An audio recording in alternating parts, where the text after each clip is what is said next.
This is going to be my review of Chapter 17 of the Bleach manga, and I'm starting Volume 3. So the cover of Volume 3 is a little bit dynamic. There's a lot going on. Orihime's legs are in the air, and her head is like resting against something. You don't see anything else in like the background. It's just her, but by the way she's laying, it looks like she's like has her head against a wall, and then she's on the ground, and then her feet are up in the air like that. And she has something wrapped around her neck, and it's also wrapped around her legs, and it's like a scarf that's like choking her and wrapped around her legs, so it's like tight. It's taut. I don't know. Not really choking her, but that's just to give you the image of how it's wrapped around her neck. It's very taut. It's very strange. And actually, upon closer inspection, I noticed her hair is kind of like laid out. So actually, it looks like she's on the ground. And I guess her like ass is against a wall, and then her feet would be like up in the air. I don't know. It's just a bizarre. This is why I said it was very dynamic and a lot going on. And then we see like a bizarre face on the left side, and we have the little thing where Kubo's talking. He says he's worried about the seasons in the series because the series starts in May, but Ichigo's introduction finishes in June. I didn't really understand what he was talking about. I think he meant like he's worried about the passage of time feeling right.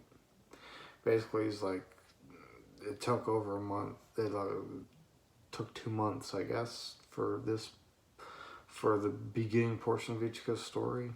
Meaning, from when he meets Rukia to when she'll eventually be taken, I think is what he's referring to.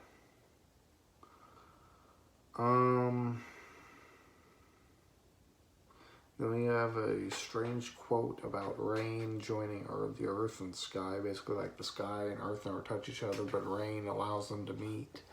And if only I could do that with your hearts and join hearts in the same way. Something weird like that.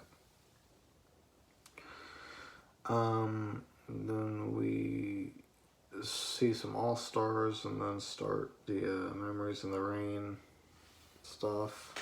We see rain on like telephone poles and fence and fruit in the back of a person's head. All kinds of stuff. And then we see someone thinking about protecting someone until they die. And then we see a cool cover of Ichigo looking serious while he is surrounded by darkness.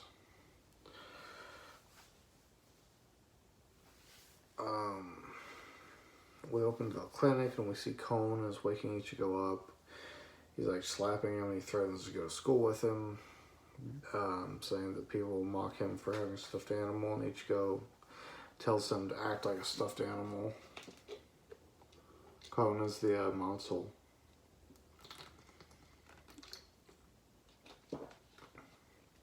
We get a little backstory on what happened after they got the pill. Ichigo wanted to talk to Kon and basically complain to him, so they were looking for a body, so he and Rukia were waiting on the side of the street for a while, waiting for a cat to get hit so they could put him in a cat, and once it died, but that didn't work out, they weren't going to go dig up a body, so they were just looking for something, and they ended up finding a stuffed animal on the side of the road and put it in that, and that ended up working.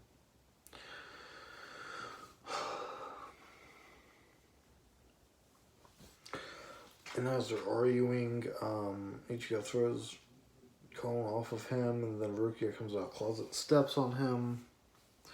And he sees up her skirt, and she gets kind of pissed off. And then someone calls to Ichigo and is coming into the room, so he rushes them back into the closet.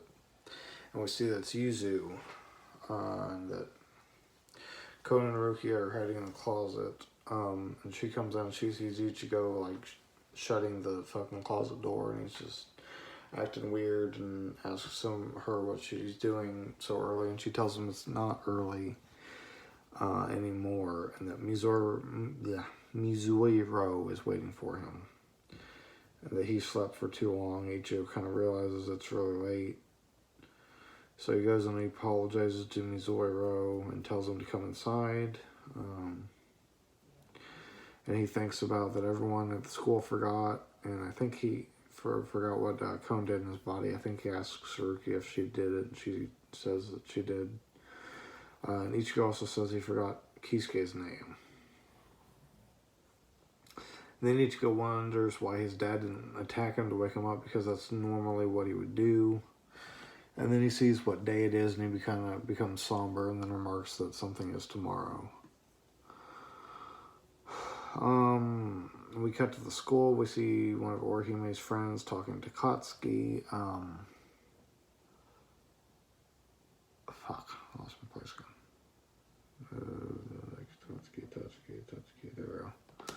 Asking her what she drew for her, they had to like draw themselves in the future, draw my future self or something like that. And she asks her what she did, and Tatsuki shows her that she drew herself as the champion of some martial art. I can't remember what it's called exactly.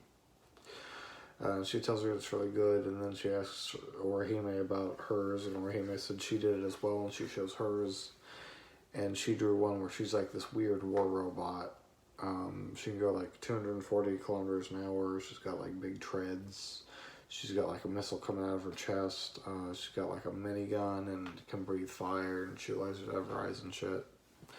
It's pretty funny. Ichigo comes in and Orihime greets him, and then he greets her in like a friendly way, which is really unusual for him, because normally he's, putting on the delinquent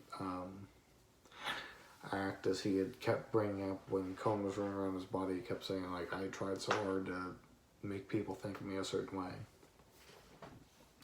So everyone kind of notices immediately that's unusual, Orihime in particular.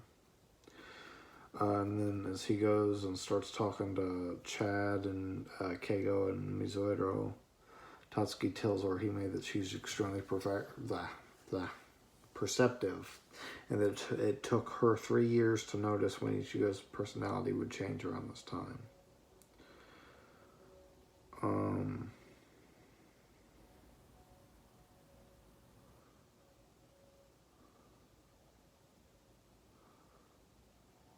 Did I not take...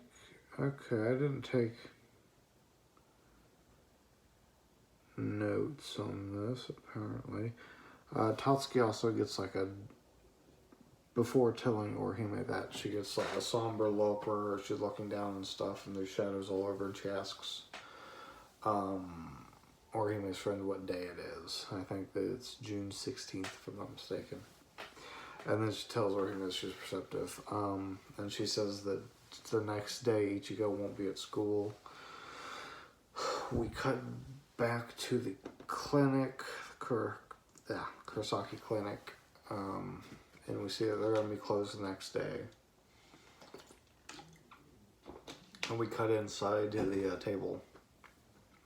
And Ishin is dictating out jobs to his kids. He says that Karin is going to be the chief of staff. Yuzu's going to cook their lunch. And Ishin asks them how his hair looks. And then we see Ichigo, and he just looks happy that they're having fun and stuff. And then they go to bed. We see Yuzu and Karin are sleeping in the same bed. And Rukia is talking to Ichigo and remarks that their meeting looked fun, and that she thinks their family is going to go on a picnic or something. Then Ichigo asks her if he can take the next day off from being a Shinigami, and she gets confused and tells him that of course he can't. It's important and stuff. And then Ichigo reveals that the next day will be the anniversary of the day when his mother died.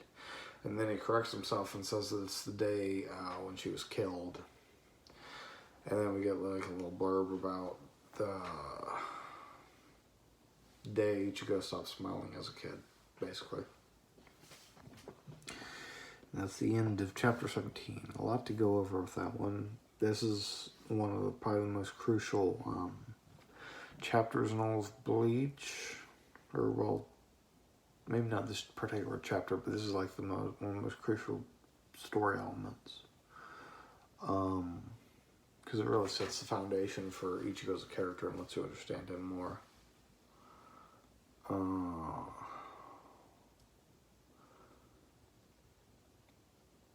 other than that, I don't know that I really have anything to talk about with any fight for me to talk about or anything, so. Yeah, I don't think I have anything else to say.